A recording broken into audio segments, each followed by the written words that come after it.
de Gênesis. E vamos então ao texto, vamos fazer a leitura do texto. Inicialmente, irmãos, eu vou ler do versículo 1 ao versículo 14, e depois nós vamos fazendo as meditações, as reflexões, né? A fome persistia, Gênesis 43, 1. A fome persistia gravíssima na terra. Tendo eles acabado de consumir o cereal que trouxeram do Egito, disse-lhe seu pai: Voltai, comprai-nos um pouco de mantimento. Mas Judá lhe respondeu: Fortemente nos protestou o homem, dizendo: Não me vereis o rosto, se o vosso irmão não vier conosco. Se resolveres enviar conosco o nosso irmão, desceremos e te compraremos mantimento. Se, porém, não o enviares, não desceremos. Pois o homem nos disse: Não me vereis o rosto, se o vosso irmão não vier conosco. Disse-lhes Israel: Por que me fizestes este mal, dando a saber àquele homem que tinhas outro irmão? Responderam eles: O homem nos perguntou particularmente por nós e pela nossa parentela, dizendo: Vive ainda o vosso pai? Tendes outro irmão? Respondendo-nos, respondendo-nos ele, não, respondemos-lhe segundo as suas palavras. Acaso poderíamos adivinhar que haveria de dizer: Trazei o vosso irmão? Com isto disse Judá a Israel, seu pai: Envia o jovem comigo, e nós levantaremos e iremos, para que vivamos e não morramos, nem nós, nem tu, nem os nossos filhinhos. Eu serei responsável por ele. Da minha mão o requererás. Se eu tu não trouxer e não te puser à presença, serei culpado para contigo para sempre. Se não nos tivéssemos demorado, já estaríamos com certeza de volta da segunda vez. Respondeu-lhes Israel, seu pai: Se é tal, fazei, pois, isto. Tomai dos mais preciosos desta terra, nos sacos para o mantimento, e levai de presente a esse homem um pouco de bálsamo, um pouco de mel, aromatas, mirra, nozes de pistácia e amêndoas. Levai também dinheiro em dobro, e o dinheiro restituído na boca dos sacos de cereal. Tornai a levá-lo convosco. Pode bem ser que fosse engano. Levai também o vosso irmão. Levantai-vos e voltai àquele homem. Deus Todo-Poderoso vos dê misericórdia perante o homem, para que vos restitua o vosso irmão, para que vos restitua o vosso outro irmão, e deixe vir Benjamim. Quanto a mim, se eu perder os filhos, sem filhos ficarei. Irmãos, nós caminhamos então olhando, né, e compreendendo e buscando compreender da parte de Deus o que está sendo realizado na vida de José e na vida dos seus irmãos e, consequentemente, na vida de Jacó. Como nós vimos no capítulo anterior, uma família que está desajustada, está com relacionamentos rompidos, e desde o capítulo 2 nós estamos vendo um processo de reconciliação. O capítulo 3 ele vai nos aprofundar um pouco mais nesse processo de reconciliação. O capítulo 44 e o capítulo 45 vão concluir esse processo de reconciliação. Então, o que nós temos diante de nós é o relato que o Espírito Santo, por meio do seu servo Moisés, dá a conhecer, em especial, o agir de Deus, a providência de Deus na família da aliança. o que Deus mostra nesse capítulo 43 é a sua providência. É o seu agir, a maneira que Deus vai conduzindo todas as eras, todo o mundo, todos os eventos. Deus tem na sua providência esse arranjo para levar a cabo o seu propósito. O texto de Apocalipse 4, versículo 11, retrata muito bem isso. É um versículo que sempre nos faz entender por que as coisas acontecem, né? Apocalipse 4, 11 diz assim: Tu és digno, né? Aqui é uma fala dos 24 anciãos quando estão diante do trono do Senhor, né? Tu és digno, Senhor, e Deus nosso, de receber a glória, a honra e o poder, porque todas as coisas tu criastes. Sim, por causa da tua vontade, vieram a existir e foram criadas. A vontade de Deus é o propósito pelo qual Deus realiza todas as coisas. Quando Deus realiza algo, quando Deus cria, quando Deus impulsiona, quando Deus movimenta, quando Deus permite, quando Deus age na vida do ímpio, quando Deus age na vida do crente, quando Deus levanta as circunstâncias, tudo está ocorrendo por conta da vontade de Deus. Nenhum evento no universo nunca jamais aconteceu sem que fosse pela vontade de Deus.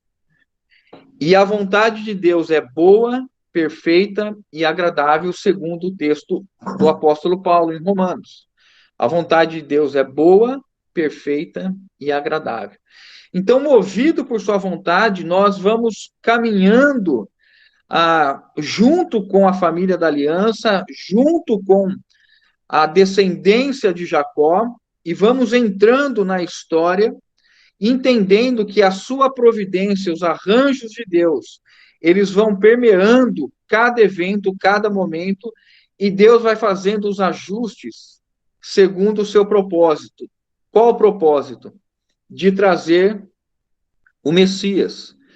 A linhagem santa, a linhagem messiânica precisa ser preservada, precisa ser mantida na terra, e Deus vem fazendo isso, ainda que aos nossos olhos ele não esteja à frente realizando, mas ocultamente nós sabemos, porque a Bíblia assim nos mostra, e esse versículo de Apocalipse é um deles, que mostra o plano, os propósitos de Deus. Jó também diz, né, no livro de Jó, nenhum dos seus propósitos podem ser frustrados.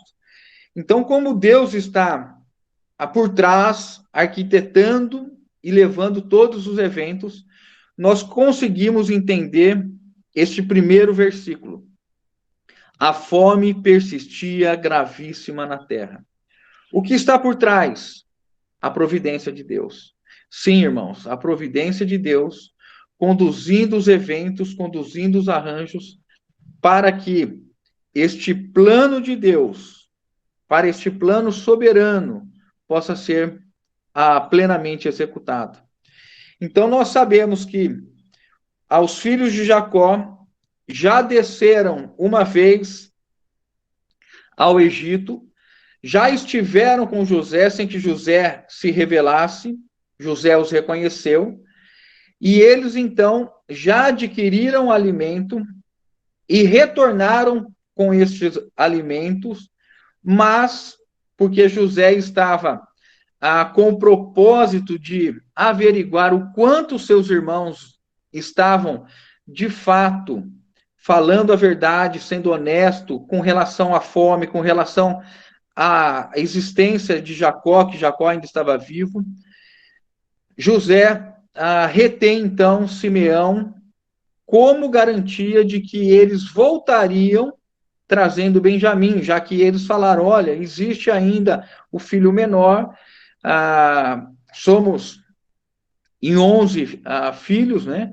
Um já morreu, e ainda temos o menor, nosso pai vive. Então, como eles fizeram tudo o que fizeram com José, e José passou cerca de 22 anos sem os ver, né?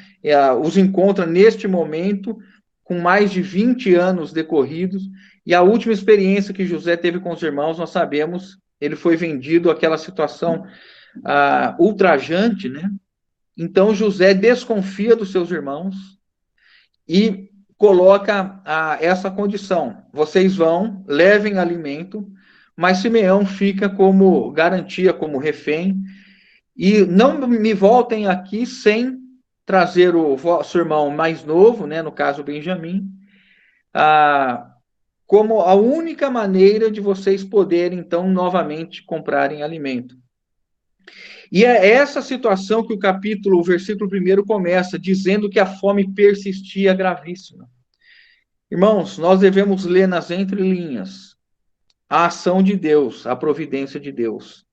Esta fome, de certa maneira, representa a ação de Deus e representa o próprio Deus.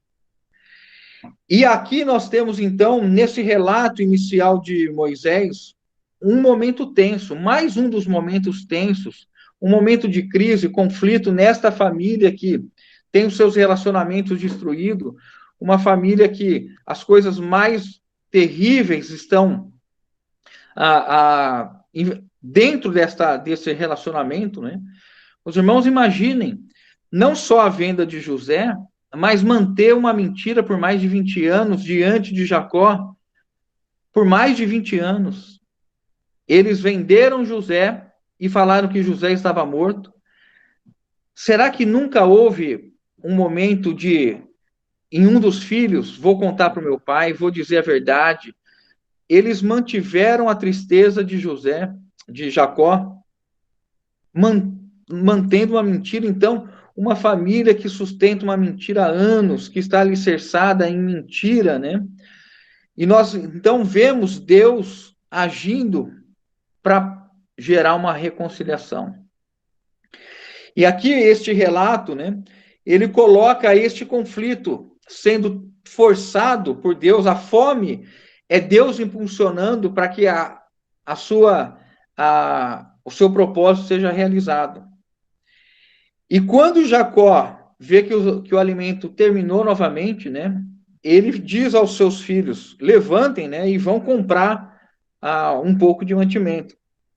Judá, então, faz esse relato que nós lemos, e aqui vem numa posição de trazer um conflito. Judá traz a vontade ou a determinação de José no Egito. Nós temos Deus sendo representado pela fome, e nós temos do outro lado Jacó manifestando a sua vontade de não enviar o seu filho para o Egito, para buscar alimento. Então, quando Judá coloca essa questão, olha, o governador disse que nós só voltaríamos se Benjamim fosse conosco. E Jacó dá essa bronca. Por que vocês foram falar do meu filho mais novo? E Judá esclarece, olha, ele que perguntou a respeito do Senhor, perguntou se tínhamos outros irmãos, e nós só respondemos o que ele perguntou. E nessa situação, o que Jacó coloca? Jacó coloca, ele não vai. Eu já estou com um filho morto, o outro está preso, e eu estou agora na iminência de perder este meu filho caçula. Vejam, irmãos, uma situação difícil, porque a fome, como o Espírito Santo faz questão de mencionar, era gravíssima, gravíssima. Jacó se vê numa situação difícil e a contragosto, nitidamente contrariado, ele cede ao argumento de Judá, quando Judá diz assim, olha, pai, se nós não formos com Benjamim, o Senhor vai morrer, nós vamos morrer, Benjamim vai morrer, e os nossos filhos morrerão. Então, Jacó se vê premido por uma circunstância que ele não gostaria de viver, não seria a sua escolha, não era a sua vontade, e a contragosto, mas exatamente no sentido da provisão de Deus, ele cede. E quando ele cede, irmãos, ele então prepara ou entende que o caminho seria preparar o coração de José para ser amolecido. Ele novamente vem com a questão dos presentes. Os irmãos se recordam que quando Jacó foi encontrar com Esaú, depois de anos que ele fugiu de Esaú, que estava jurado de morte, ele prepara uma série de presentes. Naquela época ele estava tão abonado, riquíssimo, e preparou uma sequência de presentes. Vinha a primeira fase de presentes, a segunda. E Jacó, então, naquele momento, ele ora a Deus, fala que está com medo de Esaú, e depois ele prepara os presentes para enviar para Esaú, né? E aqui ele tem uma atitude muito semelhante, só que na ordem inversa. Ele diz, né? Respondeu-lhe Israel, seu pai: se é tal, fazei, pois, isso, tomai do mais precioso desta terra, põe em sacos de mantimento e levai presente a esse homem. Então ele tem essa ideia de dar presentes. E por que ele quer fazer isso? Porque ele entende que dessa maneira ele poderá amolecer o coração de José. E aí no versículo 14, ele toma uma atitude que é muito significativa, irmãos, muito significativa. No versículo 14 ele diz assim: Deus Todo-Poderoso vos dê misericórdia perante o homem, para que vos restitua o vosso irmão e deixe vir Benjamim. Quanto a mim, se eu perder os filhos, sem filhos ficarei. Nós olhamos então aqui ele inicialmente, e aqui não estou condenando o fato dele dar presentes, nós vamos ver alguma coisa a respeito disso, mas ele tem uma atitude de orar a Deus, e ele faz a menção do termo Deus Todo-Poderoso, El Shaddai, né? E quando ele faz isso, ele faz uma menção, ele volta ao momento que ele recebeu esta bênção do pai dele. E quando ele vai enviar os seus filhos, correndo risco, talvez, de morte, ou de uma incerteza muito grande, ele se volta à promessa que pesava sobre ele e faz a mesma, ou uma oração muito semelhante. E eu vou mostrar isso para os irmãos. Vamos ver Gênesis 28, de 1 a 5, eu vou ler para os irmãos. E a Isaac chamou a Jacó e, dando-lhe a sua bênção, lhe ordenou, dizendo: não tomarás esposa dentre as filhas de Canaã. Levanta-te, vai a Padã-Arã, a casa de Betuel, pai de tua mãe, e toma lá por esposa uma das filhas de Labão, irmão de tua mãe. E aí vem, irmãos, a bênção que Isaac deu. Deus Todo-Poderoso te abençoe e te faça fecundo e te multiplique, para que venhas a ser uma multidão de povos, e te dê a bênção de Abraão, a ti e a tua descendência contigo, para que possuas a terra de tuas peregrinações, concedida por Deus a Abraão. Assim despediu Isaque a Jacó. Vejam que o que Jacó faz é recordar que Isaque, quando quis abençoá-lo, invocou a Deus por El Shaddai, o Deus Todo-Poderoso, o Deus Onipotente. E este Deus Todo-Poderoso seria responsável em cuidar da descendência de Abraão, de Isaque e de Jacó. E toda a carga da promessa, da aliança de descendência e de herdar a terra, estava sendo cuidada por El Shaddai. El Shaddai havia assumido o compromisso de fazer aquele homem vindo de Ur dos Caldeus, no caso Abraão, ter uma descendência, e que ele, nessa descendência, por meio dessa descendência, geraria o Messias que abençoaria todas as famílias da terra. Essa é a aliança de Deus, irmãos. todas as famílias serão abençoadas com a pessoa do nosso Senhor Jesus Cristo. E Jacó, quando vê a sua família correndo risco, vê a sua descendência correndo risco, ele invoca El Shaddai. É como se ele estivesse dizendo para Deus: lembra-te da tua promessa que está sobre mim. Lembra-te da tua promessa que o Senhor fez ao meu pai, que o Senhor fez a Abraão. A tua descendência que está em risco, o Senhor é o que cuida, o Senhor é todo-poderoso, o Senhor é que supre. Então, Jacó, ele vem abençoar. E ele, então, faz isso e pede para que Deus use de misericórdia e haja no coração deste governante que está no Egito. O Deus Todo-Poderoso vos dê misericórdia perante o homem, para que vos restitua o vosso irmão e deixe vir Benjamim.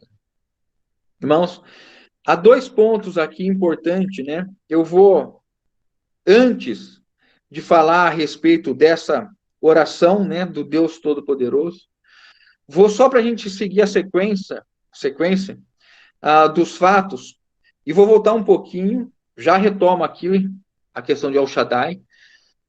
O que nós temos aqui da parte de Judá, voltando aqui um pouquinho, quando Judá ele se coloca diante de Jacó, né, um fato importante que eu queria compartilhar com os irmãos disso. Judá, ele se interpõe ante Jacó, perante a Benjamim, e ele faz este papel: olha, eu vou dar a minha vida, eu serei responsável. Nós estamos no versículo 9, né, do capítulo 43. Judá falando com Jacó: envia o jovem, envia a Benjamim, e eu serei responsável por ele. Da minha mão o requererás. Se eu tu não trouxer e não tu puser a presença, serei culpado para contigo para sempre. Irmãos, por que isso é relevante? Porque essa atitude de Judá, além de ser nobre neste momento, dele falar assim: olha, eu serei responsável, e se eu fracassar, o Senhor faz a minha vida o que quiser. Judá está dando a vida dele pela vida do irmão, algo que ele não fez com José. Se nós voltássemos aquele dia em que eles estavam pastoreando, nós haveríamos isso que está em Gênesis 37, 26, 27. Gênesis 37, 26 a 27. Então disse Judá a seus irmãos: de que nos aproveita matar o nosso irmão e esconder-lhe o sangue? Vinde, vendamo-lo aos ismaelitas. Não ponhamos sobre ele a mão, pois é nosso irmão e nossa carne. Seus irmãos concordaram. Vejam, irmãos, que cerca de 20, 22 anos atrás,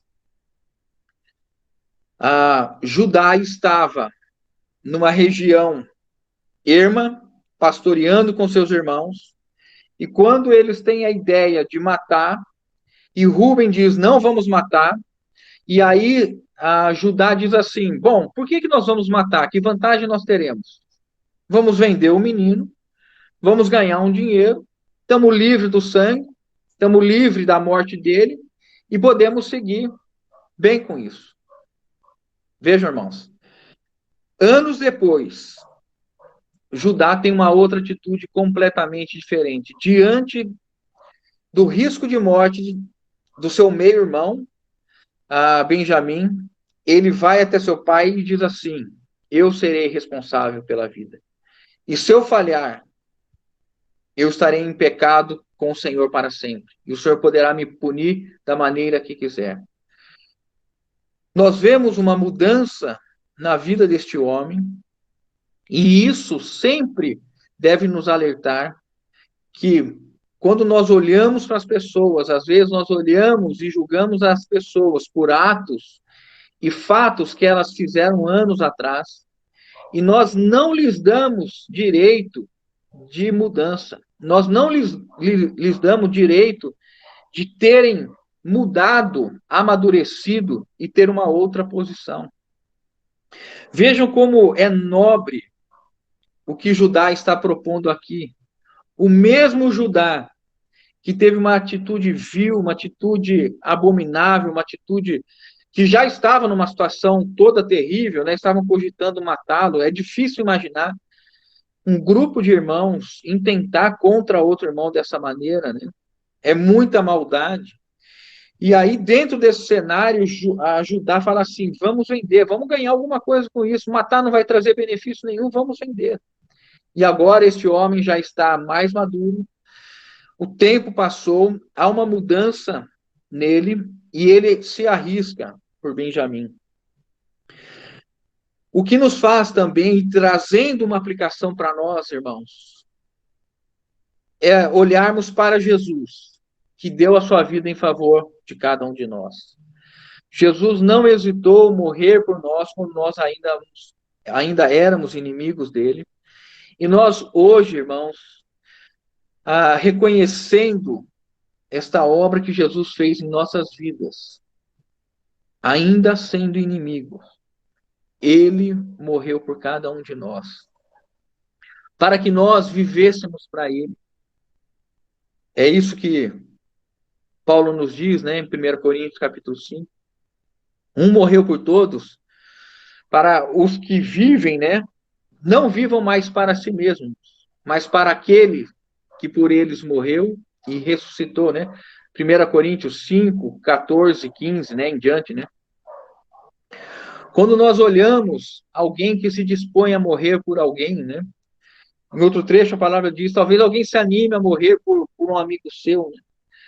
Mas quando nós olhamos isso, nós devemos considerar o tamanho da obra que nós estamos envolvidos. O que pesa sobre nós é um amor incomensurável, um amor que nós não conseguimos medir. E esse amor é o amor que tem que nortear o nosso coração. Nós temos vivido o amor de Deus. Esse amor tem ocupado o nosso coração a tal ponto de nós chegarmos, como o apóstolo João diz. Eu gostaria de ler esse versículo com os irmãos. 1 João 3,16. Se algum irmão quiser ler, o irmão pode ler 1 João 3,16, enquanto eu tomo um pouco de água aqui. 1 João 3,16. Alguém lê? Nisto conhecemos o amor que Cristo deu a sua vida por nós e devemos dar nossa vida pelos irmãos. Obrigado, Marisa. Vejam, irmãos, nisto conhecemos o amor, que Cristo deu a sua vida por nós e devemos dar a nossa vida pelos irmãos. Nós estamos vivendo dias que a igreja tem sido requisitada a se entregar e talvez de uma maneira que nós nunca antes tivéssemos visto. Nós temos sido chamados a um evangelho de entrega, porque há uma necessidade de nós, compreendendo o amor que Deus tem por todas as pessoas. Deus amou o mundo de tal maneira que deu seu Filho unigênito.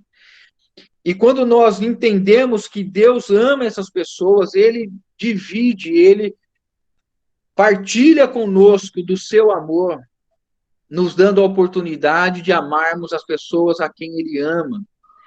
E Ele partilha conosco a responsabilidade de nós cuidarmos dessas pessoas. De que maneira? Nos entregando a elas. Nos entregando aos irmãos. O texto é claro, o apóstolo João é claro. E nós devemos dar a nossa vida pelos irmãos. Judá estava disposto a dar a sua vida por Benjamim.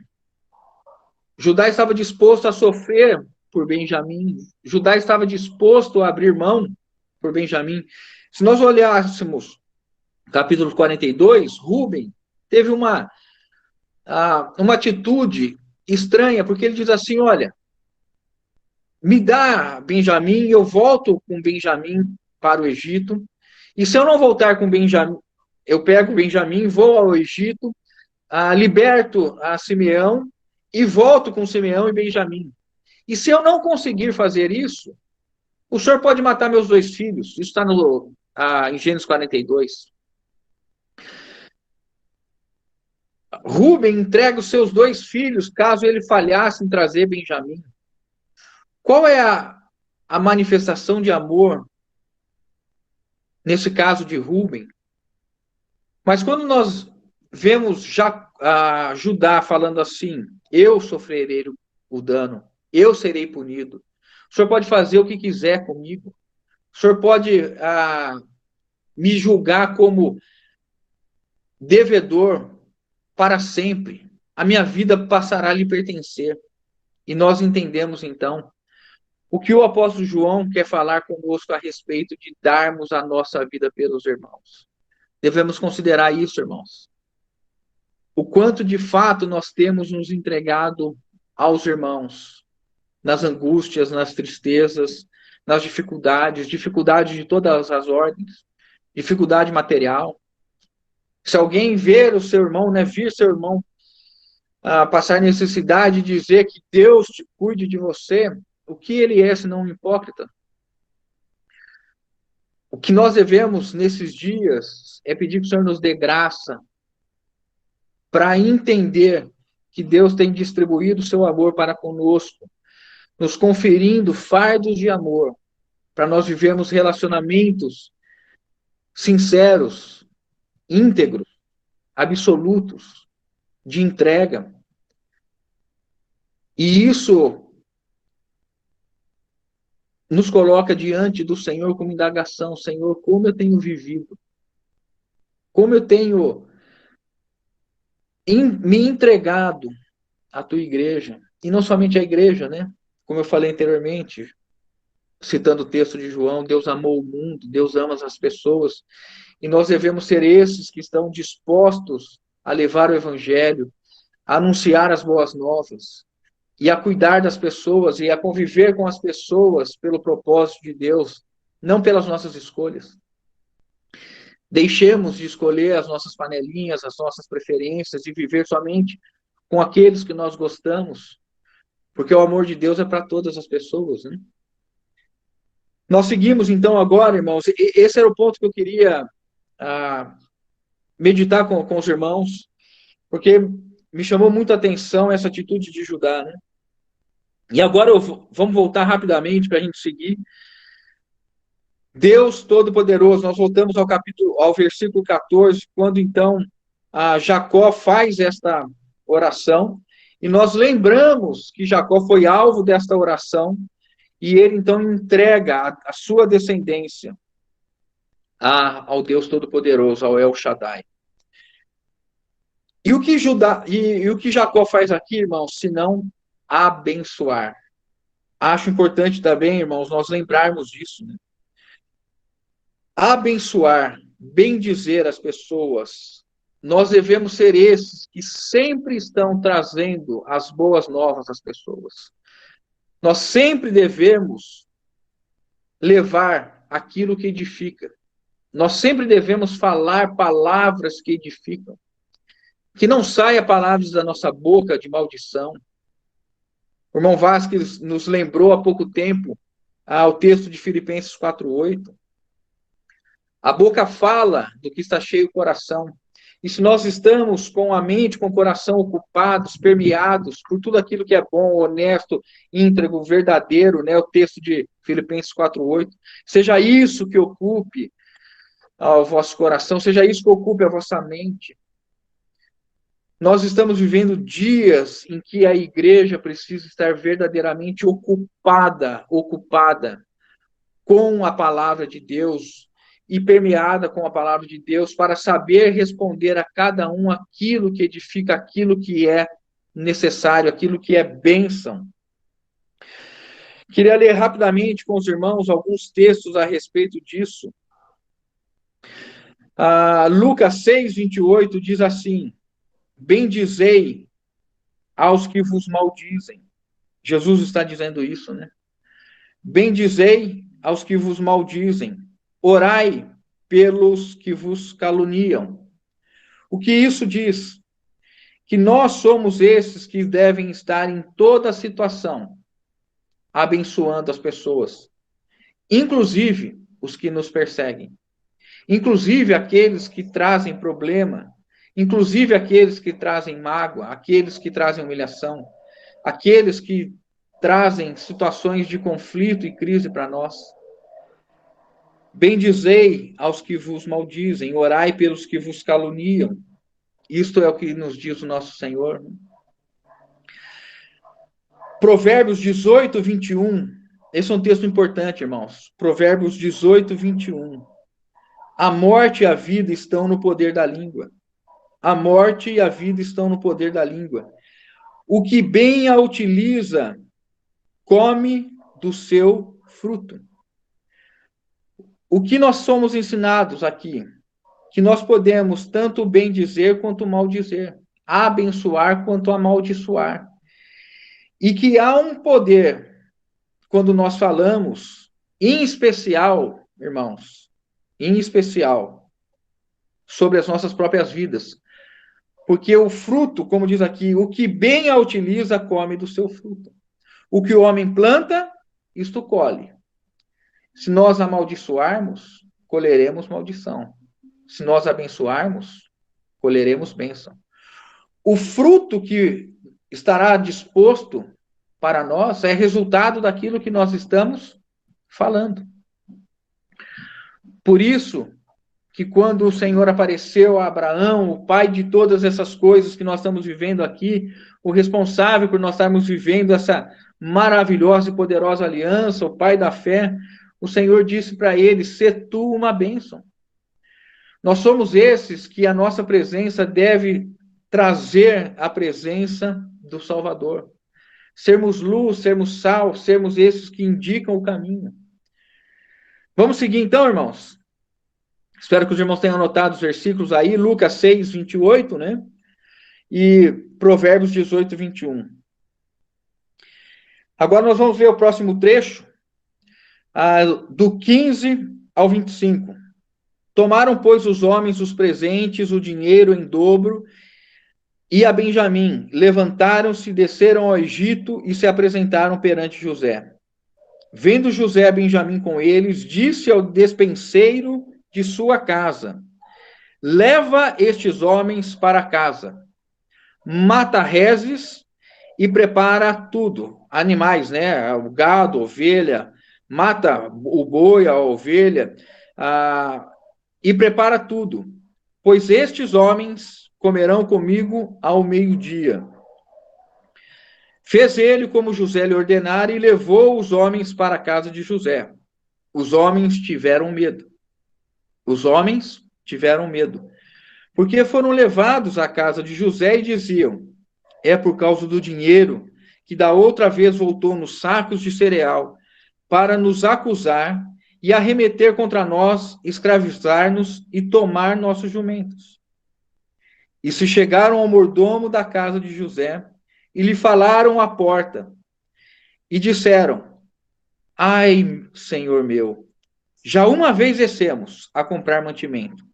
Quando chegamos à estalagem, abrimos o saco de cereal e eis que o dinheiro de cada um estava na boca do saco do cereal. Nosso dinheiro intacto. Tornamos a trazê-lo conosco. Trouxemos também outro dinheiro conosco para comprar mantimento. Não sabemos quem tenha posto o nosso dinheiro nos sacos de cereal." Ele disse: "Paz seja convosco. Não temais. O vosso Deus e o Deus de vosso pai vos deu tesouro nos sacos de cereal, e o vosso dinheiro me chegou a mim." E lhes trouxe fora a Simeão. Depois levou o mordomo aqueles homens à casa de José e lhes deu água, e eles lavaram os pés. Também deu ração aos seus jumentos. Então prepararam o presente para quando José viesse ao meio-dia, pois ouviram que ali haviam de comer. Amados irmãos, né? Nessa passagem, nós vemos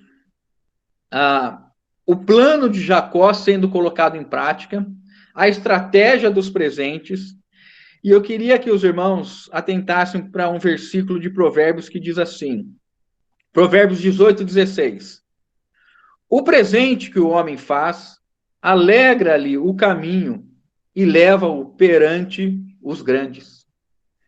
O presente que o homem faz, alegra-lhe o caminho e leva-o perante os grandes. Vejam a sabedoria de Jacó. Jacó sabe que ele precisa alcançar o coração deste governante. Jacó, então, sem conhecer ainda Provérbio 18, ele prepara os presentes, já na sua escassez, né? São presentes que não seriam dignos de estar diante do segundo homem do Egito, uma potência. O Egito naquela época era uma potência, e ele pega algumas coisas, pega mel, pega alguns outros, como nós lemos aqui, e encaminha.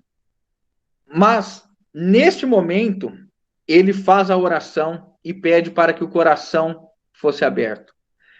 Irmãos, e as coisas caminham porque o El Shaddai, na sua providência, está fazendo todas as coisas.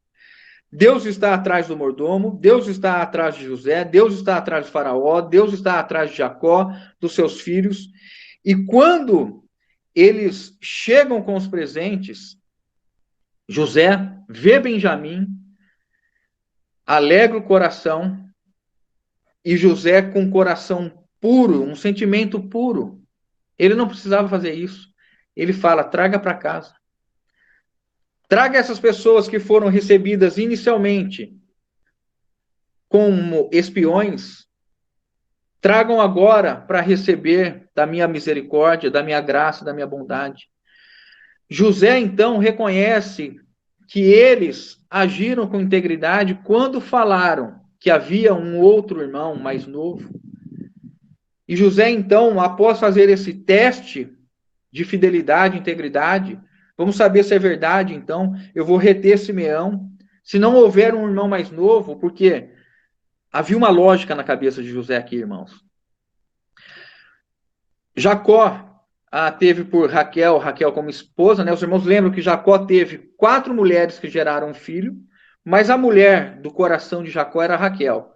E Raquel só deu 2 filhos a Jacó, José e Benjamim. Na cabeça de Jacó, na cabeça de José, a intenção dos irmãos em matá-lo, ou por fim a vida dele, poderia ser inveja, ou pela inveja, dele ser irmão, ou melhor, filho de Raquel, e Benjamim, por ser seu irmão, também filho de Jacó e Raquel, ele temeu que o fim de Benjamim fosse igual ao dele. Então, o que ele falou? Eu vou fazer um teste. Eu quero saber se é verdade que este meu irmão está vivo. Será que eles não mataram? Será que não venderam como fizeram comigo? Qual é o fim deste pequeno, na época, né? Qual é o fim deste irmão mais novo? E quando Benjamim chega, né? O versículo 16 diz isso. Vendo José a Benjamim com eles, disse ao despenseiro da casa, leva estes homens para casa. E aqui, novamente, irmãos, nós podemos extrair, em aplicação, né? Alguns ensinos importantes para nós. Quando José pede para levá-los para casa, nós devemos entender que José prepara um ambiente de comunhão, um ambiente de bom trato, um ambiente de alimento, e há um despenseiro nessa casa, que vai trazer o alimento a eles, que vai ser o responsável por alimentá-los. Quando nós aplicamos isso para nós hoje, nós entendemos que nós, como casa de Deus, nós devemos ser este ambiente onde as pessoas se alimentam. Claro, Jesus é o pão da vida, né? Nós estamos falando, Jesus é o que alimenta e sacia a fome das pessoas, Mas este pão da vida está na igreja, este pão da vida está dentro dessa casa. E se nós não abrirmos e chamarmos as pessoas, como é que as pessoas poderão, então, comer? Como é que as pessoas poderão conhecer o Evangelho? Há necessidade desta casa ter este alimento, desta casa existir para este propósito. Hebreus capítulo 3, versículo 6 diz assim, Hebreus 3, 6. Cristo, porém, como filho em sua casa, a qual casa somos nós, se guardarmos firme até o fim a ousadia e a exultação da esperança. Cristo, porém, como filho em sua casa. Quem é a sua casa? A qual casa somos nós. A visão de trazer as pessoas para a casa de Deus, né? Estou aplicando, né? Uma aplicação, irmãos. A atitude de José é uma atitude de abraçar, é uma atitude de acolher, é uma atitude de trazer um tempo de refrigério, promover a reconciliação. Onde isso acontece, irmãos? Se não na igreja, se não neste corpo místico de Cristo, se não neste ente espiritual que é a igreja. Não estou falando, né, de instituição humana, não estou falando da igreja, a casa de Deus, aonde há o pão vivo que desceu do céu, aonde as pessoas podem saciar a sua sede, matar a sua fome, saciar a sua sede. E neste momento, nós vemos a importância do dispenseiro. Não é? Algumas palavras parece que o Espírito Santo vai deixando para nós como essas pequenas janelas, se nós abrirmos, nós vamos ver a preciosidade disso, né? Quem são os dispenseiros, né? Paulo não diz que nós somos despenseiros de Cristo. Quem tem a incumbência hoje de sair e alcançar as pessoas e levar o alimento? O que nós estamos fazendo nos nossos dias de trabalho, contato com as pessoas, escola, trabalho, família, se não assumirmos a condição de dispenseiros, porque na casa que você está tem alimento, tem um alimento vivo, um pão vivo que desceu do céu. E para nós já irmos caminhando para o finalzinho, né? Eu vou ler a próxima etapa, que é o versículo 26 ao 34, para nós irmos concluindo, então. Versículo 26, né? Gênesis 43, versículo 26 em diante. Chegando José à casa, trouxeram-lhe para dentro o presente que tinham em mãos e prostraram-se perante ele até a terra. Ele lhes perguntou pelo seu bem-estar e disse: Vosso pai, o ancião, de quem me falaste, vai bem? Ainda vive? Responderam: Vai bem o teu servo. Nosso pai ainda vive.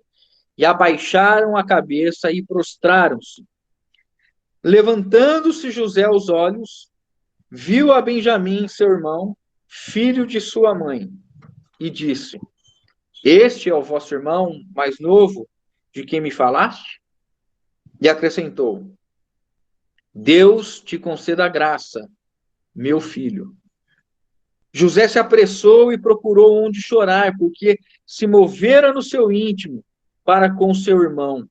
Entrou na câmara e chorou ali. Depois lavou o rosto e saiu, conteve-se e disse: Servi a refeição.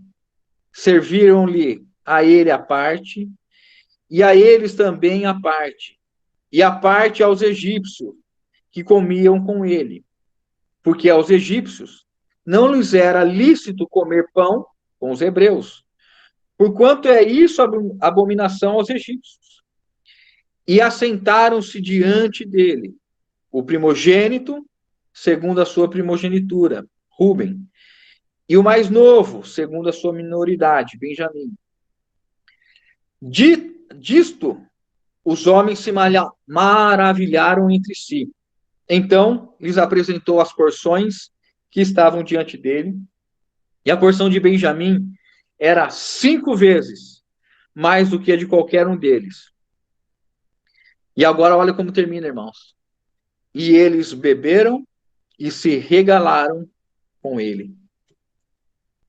Nós então chegamos a essa parte conclusiva, né, deste capítulo 43, e nesse momento que José chega para essa refeição, eles se curvam diante de José, se prostram, reverenciam, cumprindo exatamente a promessa que Deus fizera a José quando ele era adolescente, alguns anos antes de 17 anos, talvez 14, 15 anos, é o que os estudiosos dizem, né? Porque com 17 ele foi vendido ao Egito, e nós não sabemos com quantos anos exatamente da visão até o momento que ele foi vendido, se um ano, alguns meses, mas enfim, se nós considerarmos isso, irmãos, há cerca de 22 anos se passou desde do sonho, ou dos sonhos, até o momento que se concretiza a parte dele, né? Porque Jacó ainda não está aqui. Mas essa etapa em que os feixes se prostram diante do feixe que está mais erguido, né? Que é o primeiro sonho. 20 anos depois, esse sonho se passou, essa promessa se cumpriu. Irmãos, a promessa do Senhor sempre vai se cumprir, sempre. A providência de Deus existe para isso. O fato é que, como diz o autor de Hebreus, pela fé e pela paciência viram as promessas se cumprirem. Pela fé e pela paciência. Quantas promessas na nossa vida, né, ainda não se cumpriu, porque ainda o tempo não chegou. Mas o tempo de todas as promessas existe. E o que Deus requer daqueles que são os filhos da aliança, os filhos da promessa, é que esperem com fé e com paciência e com perseverança. E nós veremos promessa após promessa. E a grande promessa que nós estamos aguardando é a segunda vinda do nosso Messias, a segunda vinda de Jesus Cristo. E que nós, nesses dias, irmãos, nós precisamos resgatar a fé e a paciência. São dias dificílimos, dias de muita dificuldade, muita tristeza, irmãos. São dias que estão trazendo e nos levando a nós nos curvarmos diante do Senhor em reverência e dobrarmos a nossa dura cerviz, porque achamos que temos direito de alguma coisa nessa terra. Quando nós não entendemos que nós estamos vivendo debaixo da total misericórdia de Deus, e que a cada instante da nossa vida e segundo a nossa vida, só é permitido porque as misericórdias do Senhor se renovam a nosso favor. São dias difíceis, trabalhosos, o apóstolo Paulo disse isso. Nos últimos dias, os dias serão difíceis, trabalhosos, malignos, perversos, trevas, mas Deus que é luz. E Deus que ilumina a cada um de nós, o seu rosto resplandece sobre nós. Nós temos condição de sermos luz neste mundo tão tenebroso. Mas nós não podemos esquecer, irmãos, que nós só estamos aqui pela bondade do nosso Senhor. E que nós devemos viver dessa maneira, prostrando, nos reverenciando ao Senhor todos os dias. Se os irmãos fizeram isso de José, que em tipologia José é a figura de Cristo, e nós, arrependidos dos nossos pecados e das nossas falhas, quando contamos e entendemos a misericórdia, a mercê de Deus, nós devemos nos prostrar dia após dia. Dia após dia. Para agradecermos ao Senhor. E ele, então, caminha, né? José caminha diante de Benjamim, e aí José fala algo maravilhoso: Deus te conceda graça. Deus te conceda a graça. José olha para Benjamim e entende que o último dos filhos foi mantido, a linhagem está preservada, os 12 vivem, e que ele pode agora, quando ele olha para Benjamim, ele manifesta o Deus gracioso quando ele profere essa bênção. Deus te conceda graça. Lembrando que esse é um capítulo que vem falar de bênção, lembrando que esse é um capítulo que vem falar de nós abençoarmos, lembrando que este é um capítulo que vem falar que nós devemos ser bênção dentro de casa. Irmão, irmã, você tem sido uma bênção dentro da sua casa? Você tem sido uma bênção no teu casamento? Você tem abençoado os seus filhos com a sua atitude, com o teu proceder? Teus filhos veem você amando o Senhor? José, ele manifesta o Deus gracioso, ele diz: Deus te conceda a graça, meu filho. Não é isso que nós vivemos? A graça não está sobre nós, a minha graça te basta. Crescei na graça, desenvolver a graça, fortalecei-vos na graça. Graça sobre graça. O Deus gracioso, irmãos, que se revelou a nós. O Deus Emanuel, Deus conosco. Ele é cheio de graça. E nos abre o trono da graça para nós levantarmos. Não há nenhuma situação. Nós que podemos nos encontrar agora, neste momento caído, a um trono de graça e um trono de misericórdia, que nós podemos nos colocar diante dele, e o Senhor estende a sua mão e nos levanta, como fez com Pedro. Quando Pedro afundou, e Pedro disse: salva-me, Senhor. Este clamor, essa pequena oração tão poderosa, moveu o coração do Senhor, e o Senhor enfiou a mão nas águas e tirou Pedro, que estava afundado. Irmão, se você está afundado, irmã, se você está afundado em sentimentos, em prisão emocionais, se está preso em lembranças, se está preso em questões afetivas, se tem raiva, rancor no coração, se algo te prende, algo te escraviza, nós estamos diante do El Shaddai, o Todo-Poderoso, que, ao estender a sua mão, nos liberta de toda a prisão. Cristo é o nosso libertador. Cristo é o que nos salva. Por isso, as nossas orações são como a de Pedro: salva-me, Senhor. Às vezes nós temos mesquinharia, às vezes nós temos egoísmo, nós temos ciúmes, nós temos cobiça, nós temos raiva, maldade, como aconteceu com os filhos de Jacó. Tudo isso está no coração do homem. O que pode nos libertar disso, irmãos? Quem pode nos libertar e quem já nos libertou? Quem nos transportou do império das trevas para o reino do Filho do seu amor, senão Jesus Cristo, nosso amado Senhor? Salva-me, Senhor. Essa é a oração que nós devemos fazer em todos os instantes. E por isso o nosso prostrar diante do Senhor nessa noite é um prostrar de adoração, de render louvor. Não há um justo sequer.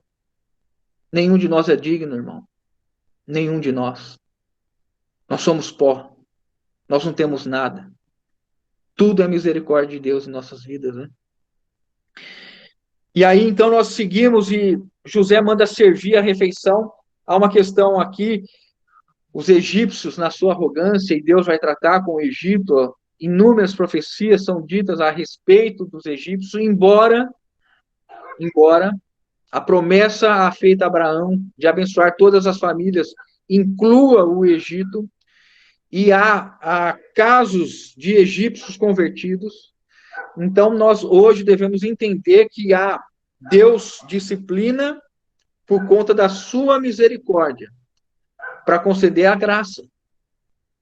Os egípcios eram arrogantes, politeístas, e entendiam a existir vários deuses, e se achavam superiores a todos os povos, e era abominação, era repugnante comer com um hebreu.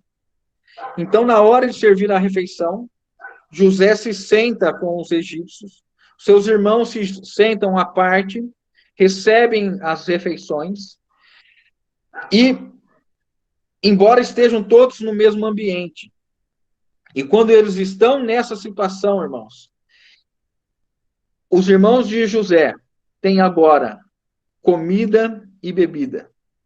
E eles estão diante de alguém extremamente generoso. Lembrem-se, irmãos, que a última refeição, ou melhor, o último momento em que estavam os irmãos e José, aonde este evento aconteceu? Claro, não no último momento, na primeira descida ao Egito, quando eles estavam em Canaã ainda. José estava numa cisterna, sem água, sem pão, e os irmãos estavam comendo. Gênesis 37, 23 a 26, diz assim, Gênesis 37, 23 a 26. Mas logo que chegou José a seus irmãos, despiram-no da túnica, a túnica talar de mangas compridas que trazia, e tomando-o, o lançaram na cisterna vazia, sem água. Vejam que observação o Espírito Santo faz. Vejam como Moisés detalha isso aí. Ora, sentando-se para comer pão, olharam e viram que uma caravana de ismaelitas vinha de Gileade. Seus camelos traziam aromatas, bálsamo e mirra e levavam para o Egito.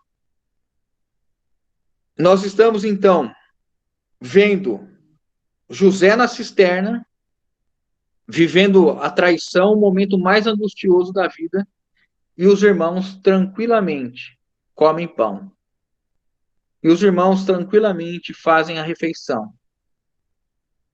E agora, quando nós voltamos, 20 e poucos anos depois, José os acolhe em casa, dá comida, lava os pés, como nós lemos anteriormente, lava os pés, dá comida para os animais, e agora eles estão sendo honrados por José, que os coloca na disposição de nascimento, os coloca na disposição em que Deus permitiu que eles viessem ao mundo, que eles nascessem, mostrando que havia por trás disso alguém que conhecia o nascimento deles e que alguém que já os conhecia, que poderia estar cheio de raiva e ódio, é extremamente generoso, reconciliador, benigno, compassivo e que não paga mal por mal. Provérbios 24, 29, seria bom os irmãos anotarem, diz assim: não digas, com ele me fez, como ele me fez a mim, assim lhe farei a ele. Pagarei a cada um segundo a sua obra. Provérbios 24, 29. José, irmãos, não paga mal com mal, ele sofreu mal, ele foi injustiçado, injuriado, a vida dele se transformou numa a vida de tragédias, de amargura, de tristeza, mas ele se manteve fiel às promessas, aos sonhos, se manteve com um testemunho prevalecente, a ponto, né, eu não mencionei, passou, a ponto do mordomo, quando recebeu os seus irmãos agora na segunda vinda, disse, paz seja convosco. Palavra ali, né, significa essa saudação que procede daqueles que conhecem a Deus, paz seja convosco. E o mordomo disse, o vosso Deus e o Deus de seu pai preparou tudo e o dinheiro voltou para mim. O mordomo, influenciado por José, muito provavelmente é isso que nós estamos vivendo aqui. O testemunho de José, mesmo no Egito, diante de um povo idólatra, de um povo que tinha vários deuses, né? E que adorava esses deuses e cultuava esses deuses e julgava os seus deuses superiores ao Deus dos povos. Ele mantém o seu testemunho, José, e influencia o seu mordomo. E o seu mordomo, no momento em que os seus irmãos estão com medo, ele diz uma frase que nós normalmente ouvimos no Novo Testamento: paz seja convosco, não tenham medo, estejam seguros, né? Como diz aqui, ele colocou aqui, deixa eu só ver aqui. Paz seja convosco, não temais, o vosso Deus e o Deus do vosso Pai vos deu tesouro no saco cereal e o vosso dinheiro me chegou a mim. Estas são as frases do mordomo. O que nós temos aqui, irmãos? Nós temos um homem que viveu a providência de Deus, confiou em Deus, sofreu e prevaleceu e venceu as situações em que tinha tudo aos nossos olhos para dizer assim, ou também, se ele não desistisse, se ele não largasse a fé, depois do que viveu. A mulher de Jó, quando viu Jó vivendo toda aquela situação, que disse? Amaldiçoa o seu Deus e morre. Mas José, pela graça de Deus, pelo seu arranjo, ele prevalece e não retribui o mal com mal. Como Provérbios disse, né? Não haja dizendo, eu farei a ele ou retribuirei a ele conforme ele fez a mim. Ainda, Romanos 12, diz assim, o versículo 17, não torneis a ninguém mal por mal. Não torneis a ninguém mal por mal. Irmãos, nós somos duramente tentados quando nós estamos aborrecidos, quando nós estamos injustiçados, quando nós julgamos que alguém fez algo que não seria justo nós sofrermos. A nossa natureza caída é de retribuir mal com mal. Por que você está assim? Porque fulano de tal fez isso comigo. Então, quem passa a nos dirigir é o outro, e não o Espírito Santo.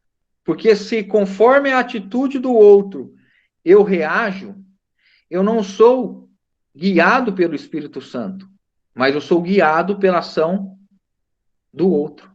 Vejam como isso é sério. Não torneis a ninguém mal por mal. Esforçai-vos por fazer o bem perante todos os homens. E aí, no versículo 21 ainda de Romanos 12, não te deixes vencer do mal, mas vence o mal com o bem. Irmãos, vencer, olha essa palavra. Mas vença com o fruto do Espírito. As situações que nos sobrevêm, elas não devem gerar o pior, o nosso pior, o velho homem. Elas devem nos levar a nos curvarmos diante do Senhor e orarmos, Senhor, eu estou sendo injuriado, eu estou com raiva, eu estou com ódio no meu coração, a minha vontade seria de retribuir mal com mal, mas isso não procede do Senhor. Me enche do teu Espírito, me renova a mente, transforma a mente. E aí, 1 Pedro, irmãos, só para finalizar aqui, 1 Pedro 3,8 diz o seguinte, 9 diz assim, não pagando mal por mal, ou injúria por injúria, antes, pelo contrário, bem dizendo, olha aqui, irmãos, bem dizendo, pois para isto mesmo fostes chamados, a fim de receberdes bênção por herança. O que Pedro está dizendo? Se você for derrotado pelo mal, se você agir mal com mal, injúria com injúria, e não bem dizer, você vai perder a herança para a qual você foi destinado. Qual é essa herança? A herança de nós sermos aqueles que abençoam, e quando nós abençoamos, nós seremos abençoados, recebendo da parte de Deus a aprovação no nosso viver. O que planta maldade, colhe maldade. O que planta corrupção, colhe corrupção. Mas o que abençoa, colhe bênção. Por isso é importante, irmãos, nós refrearmos a nossa língua, como Pedro continua dizendo, o versículo 10. Pois quem quer amar a vida e viver dias... Pois quem quer amar a vida e viver dias felizes, refreie a língua do mal, evite que seus lábios falem dolosamente, aparte-se do mal, pratique o que é bom, busque a paz e empenhe-se por alcançá-la. Porque os olhos do Senhor repousam sobre os justos, e os seus ouvidos estão abertos às suas súplicas. mas o rosto do Senhor está contra aqueles que praticam males. Irmãos, a nossa luta hoje é para nós não sermos, né, uma das nossas lutas, é para nós não sermos controlados por pessoas e circunstâncias, mas sermos controlados pelo Espírito Santo. Se José tivesse pagado mal com mal, ele poderia ter lançado seus irmãos numa prisão, num poço, até mesmo determinado a morte, mas ele não foi derrotado pelo mal. Ele não foi derrotado pela carne. Triste será para nós, irmãos, não termos experiências de vitórias das nossas fraquezas. Porque quando é que eu sou fraco, então é que sou forte. Quantos de nós hoje têm experimentado verdadeiramente essa porção da palavra? Na sua fraqueza, na sua humilhação, quando foi injuriado, quando foi humilhado, quando foi reprovado diante de todos. Nós reagirmos com o fruto do Espírito, amor, paz, bondade, benignidade, mansidão, domínio próprio, contra essas coisas, não a lei. O quanto nós temos nos enchido primeiro para poder reagirmos diante das circunstâncias. E termino aqui, irmãos, concluindo o pensamento central. Aqui é a parte doutrinária do capítulo, né? O capítulo que vem trazer a questão do caminho da reconciliação, dos meios da reconciliação, dos agentes da reconciliação dentro da soberania de Deus. Deus usa José como meio de bênção para reconciliar uma família quebrada, relacionamentos destruídos, relacionamentos regados a ódio, inveja, rancor, maledicência. E essa série de relacionamentos são todos desfeitos e construídos no amor, na graça, na compaixão, simbolizados, e como nós sabemos disso? Na última frase do capítulo. E eles beberam e se regalaram com ele. Vejam, irmãos. Se o texto terminasse aqui e eles beberam e se regalaram, eles poderiam, porque estavam numa mesa só entre eles, né? Beberam, se fartaram, estavam alegres, e isso teria acontecido só entre eles, mas a relação com José não teria sido restituída. Mas como o texto diz, e eles beberam e se regalaram com ele, significa que a reconciliação alcançou a todos os irmãos que antes viviam distantes e de modo egoísta. Por isso, a parte doutrinária deste capítulo mostra que a providência de Deus, ela é efetiva para o cumprimento do propósito de Deus, em levar os homens à reconciliação e a viverem unidos com o Senhor, manifestando a virtude do Senhor. E termino então com este versículo aqui, né? Termino mesmo, irmãos. Ora, tudo provém de Deus, que nos reconciliou consigo mesmo por meio de Cristo, e nos deu, aleluia, irmãos, e nos deu o ministério da reconciliação. A saber, que Deus estava em Cristo reconciliando consigo o Alex, o irmão A, o irmão B, o irmão C? Não. Não, quer dizer, não também, né? Reconciliando consigo o mundo, não imputando aos homens as suas transgressões, e nos confiou a palavra da reconciliação. De sorte, irmãos, que somos embaixadores em nome de Cristo, como se Deus exortasse por nosso intermédio. Em nome de Cristo, pois, rogamos que vos reconcilieis com Deus. Aquele que não conheceu o pecado, ele o fez pecado por nós, para que nele fôssemos feitos justiça de Deus.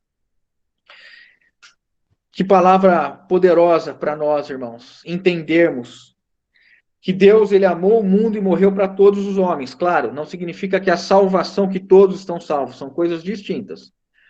Deus morreu para todos, mas somente aqueles que vierem a crer que Jesus morreu e ressuscitou, é que serão salvos. Não é isso? E a todos quantos creram, deu-lhes o poder de serem feitos filhos de Deus, a saber, aos que creem em seu nome. Então, a obra de Jesus é para todos, indistintamente. Deus não olhou o tempo da transgressão. Mas somente é filho de Deus, somente é salvo, somente é a parte, membro da família de Deus, aqueles que vieram a crer em Jesus Cristo. Mas Deus tem um grupo de embaixadores, de despenseiros, para anunciar as boas novas da salvação. E mesmo dentro da casa de Deus, há intrigas, há discórdias, há facções, e nós devemos ser esses que estão aptos a reconciliarem uns aos outros. E nós mesmos, a começarmos por nós, devemos nos reconciliar com o Senhor. Agora mesmo, hoje mesmo, devemos nos reconciliar. Irmãos, não atribua ao Senhor qualquer frustração sua, minha, porque a vontade de Deus é boa, perfeita e agradável. O que nos falta é nos prostrarmos em adoração e rendição ao Senhor e dizer: Senhor, eu não mereço nada. Tudo que eu tenho é por tua misericórdia. Me perdoa e me deixa viver na tua casa. E eu falei que eu ia terminar, mas eu preciso que os irmãos sejam misericordiosos comigo. O último versículo, diz assim: bem-aventurado aquele a quem escolhes e aproximas de ti, para que assista nos teus atos. Ficaremos satisfeitos, irmãos, ficaremos satisfeitos com a bondade da tua casa, o teu santo templo. Irmãos, que o Senhor possa nos dar a consciência, a compreensão de que a igreja, a qual casa somos nós, é o lugar onde as pessoas têm que encontrar a bondade de Deus. E que Deus possa nos usar, como o salmista diz aqui: ficaremos satisfeitos com a bondade da tua casa. Irmãos, nós não estamos contentes pelo fato de estarmos na casa de Deus? E nós não devemos alegrar as pessoas para que elas vivam conosco na casa de Deus? Quão terrível é este lugar, disse Jacó. É a casa de Deus, a porta do céu. Onde ou como as pessoas poderão alcançar o céu se não entrar na igreja? Entendam aqui, né? O corpo místico de Cristo. Como que eles poderão subir a escada que é Cristo se não conhecerem o Evangelho? Por isso nós devemos pregar o Evangelho, irmãos. Como o apóstolo Paulo diz. E como invocarão aquele de quem nada ouviram? E como ouvirão daquele de que não se pregaram, né? Ou algo assim. Por isso, lá em Romanos 8:14, Romanos 8 diz, né? Que nós devemos pregar o Evangelho. Pregar o Evangelho. Que Deus nos guarde reconciliados com Ele e que essa alegria da casa de Deus transborde no nosso coração. Né? Pai, em nome de Jesus, nós pedimos ao Senhor que nos aceite diante de Ti. Reconhecemos que só existe um lugar para nós estarmos prostrados diante de Ti. Aceita-nos nas nossas fraquezas e misérias, ainda que nosso coração seja enganoso e corrupto e diga que nós somos bons, que os outros são ruins, que nós somos melhores, perdoa-nos, Senhor. Queremos estar plenamente reconciliados contigo. E queremos viver a plenitude da tua casa, queremos viver a plenitude da tua presença, queremos viver a plenitude da refeição, do comer e beber na tua casa, em nome de Jesus. Amém. Amém.